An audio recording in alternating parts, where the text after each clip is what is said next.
I just found my notes that I took in college, and to be completely honest, they sucked. In the last years, I've learned a lot about note-taking, how to learn more effectively, and also the technology has improved a lot in the last 8 years since I started college. So if I were to do it all over again, this is what I would do, and it's what I recommend you to do too. The first mistake that I did in college was that I wrote basically everything on paper, and it was hell to carry it around, and it was just a general mess because the pages would end in the middle when I was writing something, and then you had to have one thing on one page and then skip to the other, and then you had to rewrite everything because you couldn't understand what it said. It was a mess. So what I would recommend you to do instead is to spend a little bit of time to choose the right medium. And with medium, I mean paper-based, digital on the computer, on a tablet, or anything like that. What type of writing medium do you have? And the first thing I would consider is picking it based off of the subject. If you have a subject such as math, biology, chemistry, or anything that requires you to write equations, to draw pictures, diagrams, anything like that, that would probably be easier to do on paper or on some kind of tablet where you have a pen where you can do it exactly and not having a mouse or a touchpad on the computer, which will just mess everything up. Whereas if you have a subject like history or social sciences or something like that, that is mostly information-based or text-based, that is perfect to write on the computer where you have a keyboard and can type quickly. The other thing I would take into account is what type of education is it? Because if it's digital on Zoom, then it would probably be best to write on the computer, because that way you can take screenshots and you can write text to it,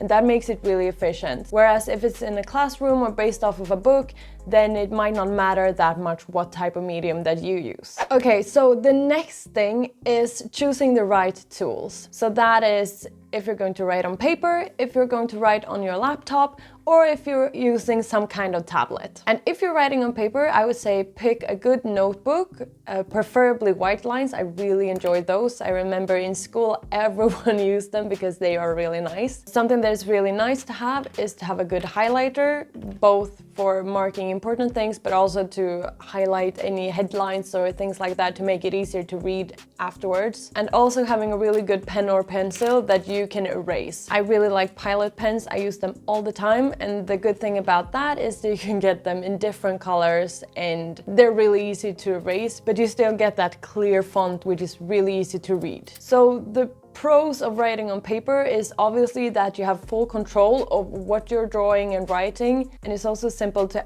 scribble down things afterwards. But the drawback is that it's slow to write by hand, and it's also really annoying when the paper ends. It always ends in the wrong places. So if you're using a computer to write, you should probably use a laptop, because anything else than that would be really weird. And preferably a lightweight one so that it's easy to carry around. And the main tool you would be using as a college student is a writing program. And what you don't want to do here is to use Microsoft Word or Google Docs, but you should use a program that is much easier, that you don't have to open a new file every time you want to see your notes. So something like OneNote, Evernote, Notion, or anything like that, that is more specialized towards this type of note-taking. So don't use Word for this. Whatever you do, that's for nicer documents. For quick notes, you should use something like OneNote, and that is also free. And Notion is free, and I don't know about Evernote, but it's probably free, I don't know. And another thing you should have is also to have a good screenshot program if your computer doesn't have that by itself. Something like Lightshot, so that you can make easy screenshots and also make notes and mark things while you're at it. If you have an iPad or any other tablet, that's probably the best tool you can use for taking notes as a student, because it can combine both the paper feeling and the keyboard typing. I don't have one for myself actually, but I borrowed this one from my partner, who was kind enough to lend it to me. So what you need here is a good note-taking app, preferably something that you can use both on your computer and on your tablet. So something like Apple Notes or OneNote or Evernote, something where you can collect all of your notes in the same place.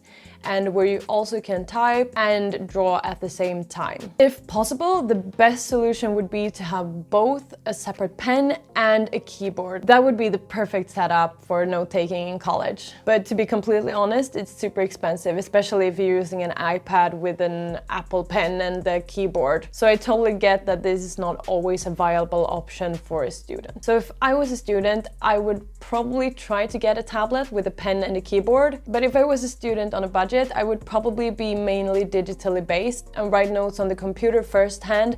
And then if there were any diagrams or any scribbles I would need to do, I would probably do them on paper and just take a picture or something and put it into the program right away. Or maybe if I had a computer with a touchscreen, maybe there's some digital pen that you can buy so that you can make those notes directly on the computer as well. The next thing you should be aware of is that there are loads of different note-taking methods out there. You don't have to just write from the top and down.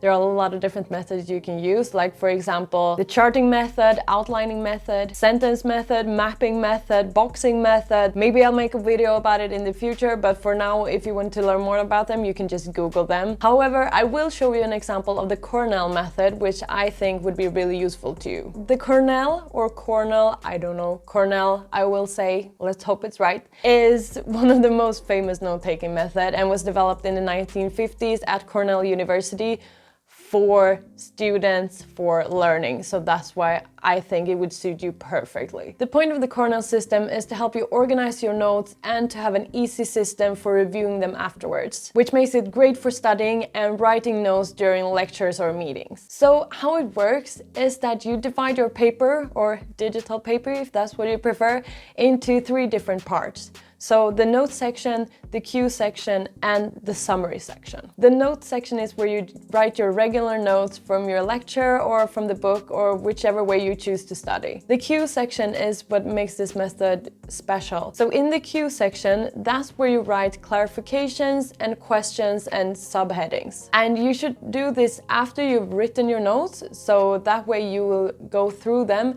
And the best way to write in the cue section is to write questions, because if you write it as questions, you could cover up the notes section and use the cue section as a way to study. And then the summary section is where you summarize all of the content from that page. So it's a short summary of everything that was said above, that if you would need to find it quickly, that's where you would check and then go into reading the whole note in itself. So what I found while writing the cue section and the summary section was that for the cue section, I had already written some of the headlines in the notes section.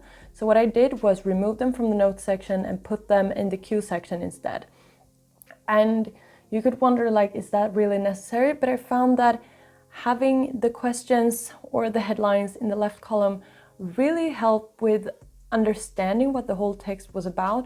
It gave a much more clear view of what the text really says, instead of just having headlines over each section. It just goes so much quicker to find what you're looking for. And also for the summary section, it's great to have that there, but what I would probably do is to put the summary section on the top, because if you want to find information quickly, then why not have the summary on top instead? That's just my point of view. And the next thing you need to do that a lot of people miss is that you need to have a good organizing system for your notes, because if you don't, you're going to lose them. I've lost quite a lot of notes. You need to have one place where you store your notes so that you can easily review your notes and easily find them. Because if you can't find your notes, that's such a waste of time. If you write notes on paper, you should probably have a good filing system. I used one of these when I was a student, which I think worked really well, because I usually had a couple of subjects every term, like 2 or 3, and I kept them all in this file folder. And then I put them into another folder when that course was finished. So I didn't have to carry around that much paper with me wherever I was going. And if you write notes digitally, what I would do is that I would separate it based on which course it was. And then I would probably have one different note for every lecture or subtopic or chapter, depending on how the course is built. The best solution is often the most simple one. Another purpose of taking notes is for meetings. So make sure to check out this video where you will learn everything you need to know about writing meeting minutes. Thank you so much for watching, and I'll see you in my next video.